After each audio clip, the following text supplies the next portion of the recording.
अब आज जब हिमाचल प्रदेश में भले ही सरकार नहीं है, लेकिन इस मंडी जिला का योगदान फिर भी हिमाचल प्रदेश में सरकार बनाने के लिए कब नहीं 10 में से 9 सीटें फिर जीत करके दी। और इस बात को कोई हल्के में ना ले, हम इस बात को बड़ा सीधा कहते हैं। काश ये योगदान अगर हमको दूसरे क्षेत्रों से भी मिला होता। न्यूज अड्डा में आप सभी का स्वागत है। मैं हूं मुनीस सूद। आज एक बड़ी खबर मंडी से आ रही है। आज मंडी में भारतीय युवा मोर्चा का धन्यवाद कार्यक्रम था और उसमें मुख्य अतिथि के रूप में पूर्व मुख्यमंत्री और नेता प्रतिपक्ष जयराम ठाकुर शामिल थे।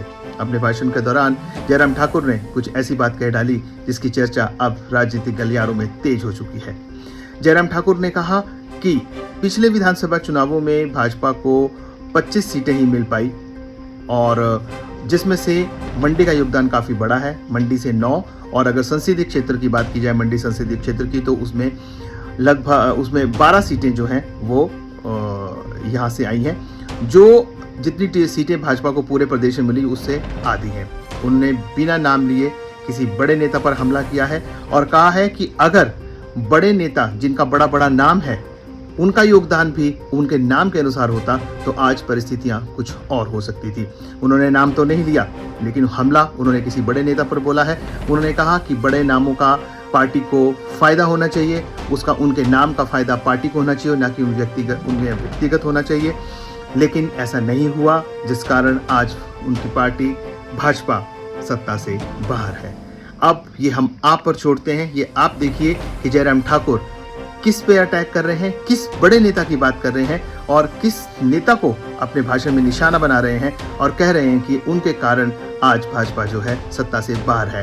ये हम आप पर छोड़ते हैं। सुनिए जयराम ठाकुर ने क्या कहा। अब आज जब हिमाचल प्रदेश में भले ही सरकार नहीं है, लेकिन इस मंडी जिला का योगदान फिर भी हिमाचल प्रदेश में सरकार बनाने के लिए कब नहीं 10 में से 9 सीटें फिर जीत करके दी। और इस बात को कोई हल्के में ना ले, हम इस बात को बड़ा सीधा कहते हैं। काश ये योगदान अगर हमको दूसरे क्षेत्रों से भी मिला होता, जहां बड़े बड़े नेता भी हैं, उनका योगदान चाहिए होना चाहिए था। इन सारी बातों में हम जाना नहीं चाह रहे आज, लेकिन मैं बड़ा साफ कहना चाह रहा हूं, अगर नेता बड़ा है तो योगदान भी उसका बड़ा होना चाहिए। सिर्फ अपनी जीत के लिए नहीं, पार्टी की जीत के लिए काम करना चाहिए होता है। इस बात को हम साफ कहना चाहते हैं, स्पष्ट कहना चाहते हैं। इसलिए आओ, जब हमारे मंडी के लिए अगर जिम्मेदारी बड़ी दी है, हमने उसमें योगदान भी बढ़ा दिया है। आज हिमाचल प्रदेश में जय श्री राम, जय श्री राम। आज अगर हिमाचल प्रदेश में हम इस बात का जिक्र करते हैं, मंडी की हिमाचल की 4 लोकसभा सीटें हैं। जब विधानसभा के चुनाव का परिणाम निकला तो 25 सीटें हम जीते और 25 में से आधा योगदान 12 सीटों का मंडी लोकसभा क्षेत्र